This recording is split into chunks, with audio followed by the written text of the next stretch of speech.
BC Purnia मुर्दाबाद मुर्दाबाद मुर्दाबाद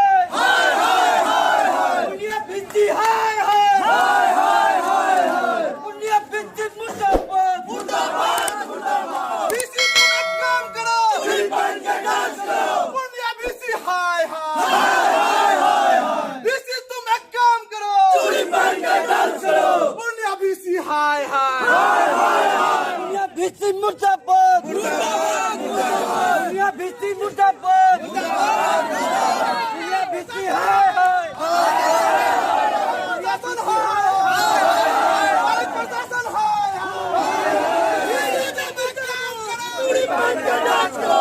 प्रशासन हाय हाय प्रशासन हाय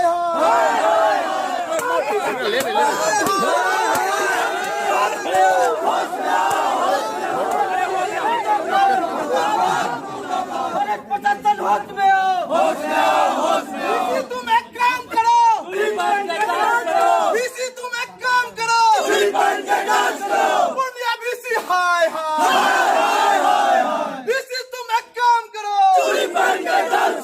पूर्णिया बीसी हाय हाय प्रशासन हाय हाय पूर्णिया बीसी हाय हाय बीसी तुम एक काम करो। नमस्कार, मैं सरफराज अली खान, आपका स्वागत है न्यूज मैप नेटवर्क में। आज अचानक से मारवाड़ी कॉलेज के छात्रों ने किया प्रदर्शन। आखिर क्या है वजह इस प्रदर्शन की? आखिर क्यों यहाँ के छात्र, सैकड़ों छात्र उतरे हैं प्रदर्शन करने के लिए और पूर्णिया यूनिवर्सिटी के वीसी के खिलाफ इनका ये प्रदर्शन आखिर क्यों हो रहा है? चलिए छात्रों से ही बात करते हैं। सबसे पहले एक छात्रा से बात करेंगे। क्या नाम है आपका? नाहिदा खातून। मैं जानना चाहता हूँ ये प्रदर्शन क्यों हो रहा है, आप क्यों प्रदर्शन कर रहे हैं? सर, हम लोग जो अप्लाई किए हैं इसमें हम लोगों का मेरिट लिस्ट में नाम नहीं आया, फर्स्ट में नहीं आया, सेकंड में नहीं आया, थर्ड में भी नहीं आया। इसका कारण क्या है?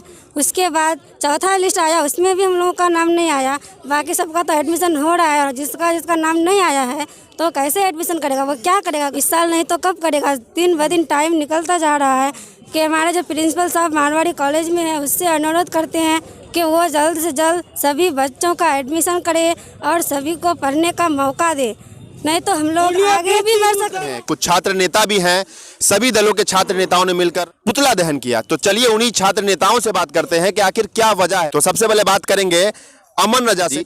मैं जानना चाहूंगा कि ये पुतला दहन करके आप क्या जताना चाहते हैं? देखिए, पिछले पूर्व में ही विश्वविद्यालय द्वारा जो है मारवाड़ी कॉलेज और सीमांचल के जितने भी कॉलेज हैं, किशनगंज, पूर्णिया, कटिहार, अररिया को लेकर जो है कुछ सीट आवंटन किया गया था। ये सीट आवंटन करने के बाद जो है विश्वविद्यालय द्वारा एक यूजी 4th लिस्ट का जो है वो घोषणा किया गया, जिसमें 300 साढ़े 300 बच्चे बच्चियां ऐसे हैं जिनका एडमिशन हो गया। अभी हाल ही में इन्होंने स्पोर्ट एडमिशन के नाम पे एक लॉलीपॉप, आप इसको कहना चाहेंगे, लॉलीपॉप टाइप का एक वो बच्चे को देने का काम किया है। महज 183 सीट है। ऐसे सब्जेक्ट में सीट है जिससे बच्चे को कोई मतलब नहीं है। म्यूज़िक में जहाँ टीचर नहीं है, साइकोलॉजी में जहाँ टीचर नहीं है, सोशोलॉजी में जहाँ टीचर नहीं है, ऐसे सब्जेक्टों में सीट खाली है। और जिस सब्जेक्ट में बच्चों को पढ़ना है, for example history, geography, political science, ये सीमांचल का एरिया है, एक अल्पसंख्यक जिला है, एक अल्पसंख्यक बहुल क्षेत्र है। यहाँ जो है सीमांचल के छात्र छात्राओं के साथ, खास करके किशनगंज के छात्र छात्राओं के साथ कहीं ना कहीं एक सौतेला व्यवहार किया है। उर्दू को लेकर हमने पूर्व में भी कहा था कि किशनगंज जिले में 70% आबादी माइनॉरिटी की आती है, यहाँ पर उर्दू में सीट दिया जाए। अभी शर्म की बात है किशनगंज में कि यहाँ 0 सीट है और बच्चे की तादाद उसमें जो है उससे कई ज़्यादा है। 150-200 सब अप्लाई कर चुके हैं ऑलरेडी। 800 बच्चे हैं और 183 सीट है। हमारी मांग विश्वविद्यालय और महाविद्यालय से भी रही है कि जो साइंस कॉमर्स के जो सीट बचे हुए हैं उनको कन्वर्ट कर आर्ट्स में किया जाए। जितने बच्चे बच्चियों ने अप्लाई किया है वो नामांकन सबका ले। अगर किसी कारणवश हमारे बच्चों का नामांकन नहीं होता है तो बुरी तरीके से उग्र तरीके से ये आंदोलन जो है हमारा चलता रहेगा। इसका खामियाजा विश्वविद्यालय प्रशासन को, इसका खामियाजा महाविद्यालय प्रशासन को भुगतना पड़ेगा। और हमारे साथ यहाँ पर और भी छात्र नेता मौजूद हैं, उनसे भी बात करेंगे कि आखिर ये प्रदर्शन इतना जरूरी क्यों है। तो हमारे साथ यहाँ पर मौजूद है एंजल कुमार, उनसे जानेंगे, जो छात्र नेता हैं, उनसे जानेंगे कि आखिर आपको क्या लगता है कि इस पुतला दहन से क्या प्रभाव पड़ेगा यूनिवर्सिटी में। जी, पुतला दहन एक तरह का शांति प्रदर्शन हुआ कि हम ये जताना चाहते हैं विश्वविद्यालय को कि अगर इस प्रदर्शन से आप लोग अपने होश में नहीं आए तो प्रदर्शन अगली बार इससे भी उग्र हो सकता है। तो पूर्णिया विश्वविद्यालय के कुलपति से यही अनुरोध है कि जल्द से जल्द जो हमारे कॉलेज की जो समस्या, जो कॉलेज 2018 से जो झेल रहे हैं वो ऑनलाइन वाली समस्या से, कि किसी का लिस्ट में नाम आता है किसी का नहीं आता है, अगर वो ठीक से नहीं किया गया, फिर से सुधार नहीं किया गया और जितने भी कॉलेज में बच्चे अभी भटक रहे हैं अगर उनका एडमिशन पूरे का नहीं हुआ तो जिनका भी अभी जो स्पॉट में चल रहा है एडमिशन उनका भी हम लोग नहीं होने देंगे और इसका जिम्मेदार सिर्फ और सिर्फ विश्वविद्यालय और कॉलेज प्रशासन होगी। धन्यवाद। और भी यहाँ पर छात्र मौजूद हैं, क्योंकि ये छात्रों का मामला है तो छात्र नेता ही उभर कर सामने आ रहे हैं, इन चीज़ों को विरोध कर रहे हैं और पुतला दहन कर रहे हैं, नारेबाजी हो रही है। तो बिक्की ठाकुर जी, मैं जानना चाहूँगा कि ये जो पुतला दहन आप लोगों ने किया, आप लोगों का क्या मकसद था कि पुतला दहन करके विरोध करना है? देखिए, विश्वविद्यालय प्रशासन द्वारा कहीं ना कहीं एक तरह से देखा जाए तो भूली हो रही है।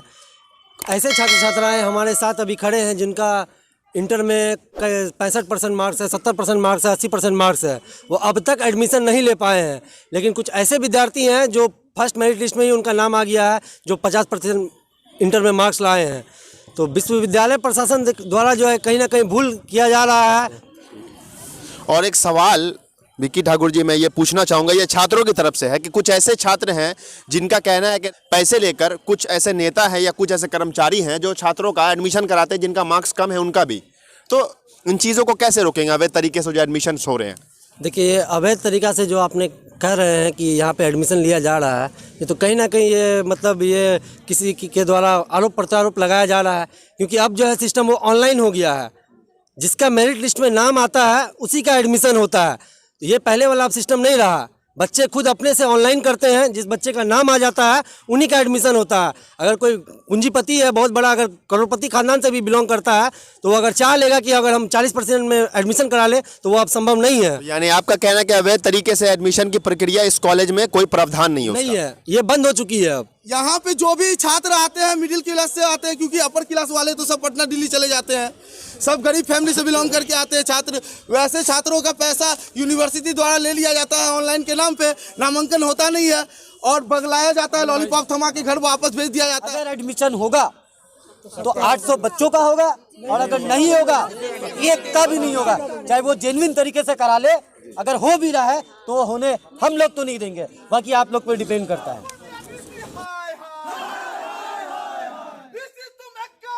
छात्र आंदोलन चल रहा है, इसी बीच हमारे कॉलेज के principal mister UC Yadav ji से बात करेंगे। सर, जानना ये चाहेंगे कि छात्रों का कहना है कि उर्दू में जब सीट नहीं था तो उसके बावजूद एप्लीकेशन क्यों लिया गया, मतलब अप्लाई क्यों लिया गया? सर, एप्लीकेशन तो जो भी दिया गया है एप्लीकेशन तो एक्सेप्ट किया गया है। ये सीट नहीं, सीट मैट्रिक्स तो बाद में आया है ना, एप्लीकेशन तो पहले लिया गया है, सीट मैट्रिक्स यूनिवर्सिटी से बाद में आया है। यानी आपको भी जानकारी नहीं थी कि सीट जो है वो 0 आएगा। तो सर, अब जो छात्र जो सर ये आंदोलन कर रहे हैं तो सर इसका क्या लगता है, कुछ निष्कर्ष निकलेगा? मैंने वीसी साहब से बात की है और वीसी साहब ने मुझे कहा है कि आपका जो 183 आर्ट्स में है उसका आप मेरिट लिस्ट निकाल दीजिए और उसका एडमिशन लीजिए। मैंने वीसी साहब से रिक्वेस्ट किया कि हमारे छात्रों का, हमारे स्टूडेंट्स का ये कहना है कि साइंस और कॉमर्स का जो सीट है वो अगर मर्ज हो जाता है तो लगभग सभी बच्चे एडमिशन ले पाएंगे। लेकिन उन्होंने ये बतलाया कि ये काम जो है यूनिवर्सिटी के स्तर से नहीं हो सकता है, ये राजभवन के स्तर से होना है, इसलिए ये काम नहीं हो सकता है। तो ये थे मारवाड़ी कॉलेज के प्रिंसिपल मिस्टर यूसी यादव। खबरों का सिलसिला जारी रखने के लिए देखते रहिए न्यूज़ मैप नेटवर्क। धन्यवाद।